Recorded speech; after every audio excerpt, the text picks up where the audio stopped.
Hey there, you guys. All right, so we're back talking about Xbox. This is something that I try to steer away from as often as possible, especially as like this whole regime has shifted from the Phil Spencer, Sarah Bond to like the Asha Sharma, Matt Booty stuff that's going on. I kind of just wanted to sit back, watch what Xbox does, see if they can kind of revitalize their energy.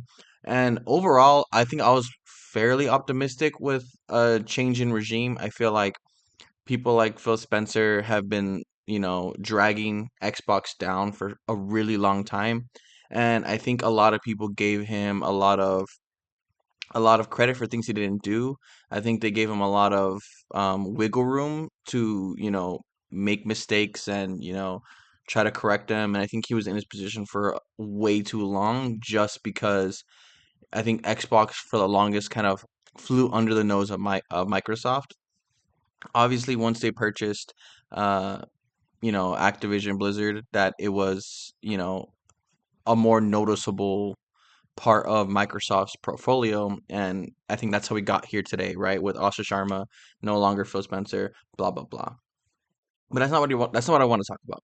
I want to talk about 2026 post Xbox showcase, this new shift into whatever it is Xbox doing in the future, and just overall my thoughts about it. Because I'm gonna be honest, like this was gonna be a more positive video 2 weeks ago, but then as more came out, I was like, let me just sit, let me just think, let me see how this plays out. And I'm gonna be honest, I'm widely disappointed in Xbox, and like not even like because before I was always kind of I want them to do better. I hope for the best for Xbox, but they're just not doing it right. They weren't releasing games. Their Game Pass was flimsy at best. Again, a lot of stuff was problematic with Xbox, and I think they remedied a lot of their situations. They have a lot of games coming out yearly, a lot of quality titles.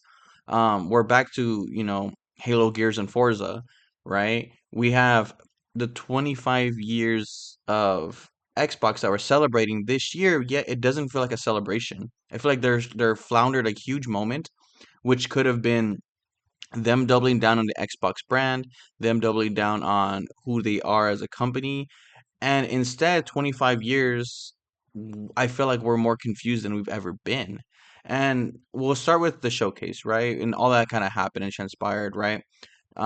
They showed off Gears of War E-Day, which looks amazing. For you guys who don't know, I'm a huge fan of Gears of War. At least the first three, I absolutely love them. I have a big statue, and it's one of those type of things that this is. I remember being a kid and during the Xbox 360 era, playing Gears of War, playing Gears of War 2, playing these games co-op with my brothers, having such a fun time. Really, like Xbox has never been better in my opinion than that era. That Gears of War, Halo 2, Halo 3, Halo Reach era. Like these games were really cemented Xbox as, a pivotal platform, an important platform, an impactful platform. And now when we look at Halo, Gears, and Forza, a lot of it is very sad, minus Forza obviously being amazing. And seeing, Gears of War E-Day, kick off the showcase, and not just kick it off like, oh, okay, cool, it's Gears of War E-Day, but like really showing things like, wow, this game looks amazing. This is a game you can't miss. At least for me, like I can't miss this game. This game looks amazing. And then at the end of it, they say it's a console exclusive. No PlayStation's gonna get Gears of War E-Day. At least that's the plan right now, right? The plan is the plan until it's not the plan, etc. But that was both disheartening to me, but also a little bit of a ray of light at first, right? Because I don't have an Xbox. I don't. If I play Xbox games, it's typically like on a gaming laptop or PC or anything else, right? But I don't own an Xbox. I was very excited to purchase Gears of War E-Day on my PlayStation. That's where my head has been since Gears of War E-Day has been announced. That's kind of where I assumed I'd be playing most of my Xbox games moving forward. And to hear that's console exclusive, one, it sucked because it's like, okay, now do I gotta go get an Xbox? Do I gotta go borrow someone's Xbox? Whatever I gotta do it, right? Um, but then there's that positivity of like, wow, like this looks like faith, hope in the Xbox brand. It looks like, Asha Sharma is trying to strengthen their brand name, trying to really put them on like a, hey, we know we have this stuff. Now you guys got to come and show out for us. And I think that would have been such a cool, place to stand on of, hey, we're Xbox. We have a strong customer base. Obviously, they haven't showed out for us in the last couple years, but we know they're there, and we can't say they're not there because even people who haven't played X, like me, for example, I haven't played an Xbox since the 360. Missed out on Xbox One because I just didn't care about it, and the Xbox Series up to this point has not really excited me. So with that being said, I like to still say I'm a fan of what Xbox was, and I think this would have been a perfect year to re-cement that those fans, have a call to arms, and say, "Hey guys, we know, our brand is shaky, but we're coming back strong and we're bringing the games and blah blah blah." And I would have been down for that motion. I would have went and bought an Xbox if they told me games like Gears of War E-Day were gonna be exclusive. If they said games like Fable were gonna be exclusive. If they said, the next Wolfenstein game is gonna be exclusive. If they told me all these games were exclusive and I only have to play them on Xbox, I would have no other choice but to go buy an Xbox.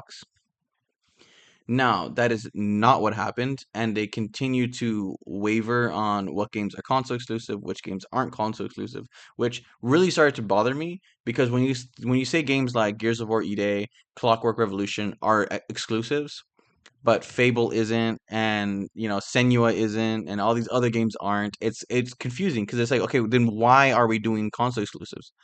If you're bringing some games, bring all games. Like just point blank period. Why are we doing this? And sure, maybe they have some type of metric behind the scenes, but I doubt there's a metric that says Gears of War E-Day is going to be the game that saves Xbox.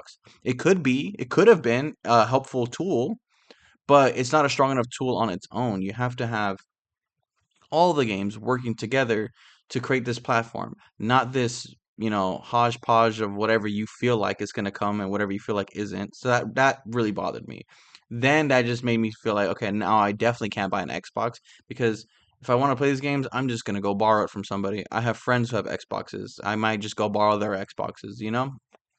Whatever. That's neither here nor there. That is what it is. But then if we continue going forward and then you find out things like, oh, Xbox plans on closing a lot of their studios and Xbox is cleaning house, and it's a lot of these decisions that I understand these are hard decisions that have to be made. I'm not necessarily against closing these studios or finding other people to buy out these studios. I understand that. When you have such a large portfolio, you can only manage so much successfully. It's just it looked for a bit like Asha Sharma was someone with her head on straight that was very direct and just gonna get to the point of stuff, right? Just immediately, boom, this is what we're doing, no questions asked, no confusion. But, you know, the fact that they wavered so much on the console exclusives and made it kind of weird, the fact that they're showing games off like Senua with full plans to that game would not be at Xbox Game Studios game moving forward, or even if it releases.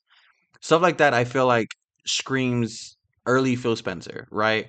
Or even early Xbox Series X generation when they announced games that were not ready. When they announced games that like State of Decay 2 or 3, one of those State of Decay games where they showed gameplay that wasn't realistic or wasn't at all what State of Decay was going to be. When they showed Rare's game Everlife or Afterlife, whatever that game was called. Um, and it didn't even exist or no one knew what the heck it was. And I think this screams that again.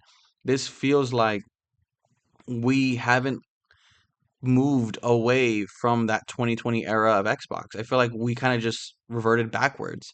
And if this goes back in the same path of, oh, you know, we're gonna try this console exclusive on some games, but not others, and then eventually, no, all games. If we do all of these steps again, that is gonna really piss me off about Xbox. Like I was fully conceded to the idea that Xbox will no longer be first party, hardware manufacturer. They were going to be a publisher, go the way of Sega, etc. And I was perfectly fine with that because I'm gonna be honest, that makes my life easier, right? I have a PlayStation. I'll just buy all my games on PlayStation. And I don't know, it just makes me feel Like, why do I even pay attention to Xbox? Why do I sit waiting for Xbox to excite me? It is what it is. I mean, I just feel like Xbox 25 years down the road, you can't be making these decisions. You can't be making these mistakes anymore, man. I feel like before their next decision, they need to sit down, talk about it, and have a collective idea of how they're going to move forward and just be honest, right? Uh, just today, the Steam machine was announced with prices, and Steam was very honest to the consumer. Hey, this is the price point. This is how we got to the price point. This is why we got to this price point. We're sorry that we couldn't do better, but this is just what it is. No questions. Boom. Here you go. We all know what the Steam machine's going to be. It's you know, a already built PC essentially in a console form for your living room. Just plays your Steam games in one box. Perfect. Why can't Xbox do that? Why can't Xbox just be like, hey guys, all our games are going over to PlayStation and Nintendo and blah blah blah, or vice versa. Hey, all our games are coming back. Or just even if you don't know, just straight up say, we don't know what this looks like. We're gonna try this. Here's what we hope to gain from this. That way, me as a consumer can have a little bit more faith that Xbox is a brand I want to, put money into, or just say F it. I'll get the games that I want to get and ignore everything else afterwards. It is what it is. Um, Xbox, I hope you guys get it together. I'm always rooting for you, but I don't know. Like that's where I'm at now. I don't know anymore. It is what it is. I'm gonna leave it all like that. Let me know down below your guys' thoughts, and I'll see you guys in the next one.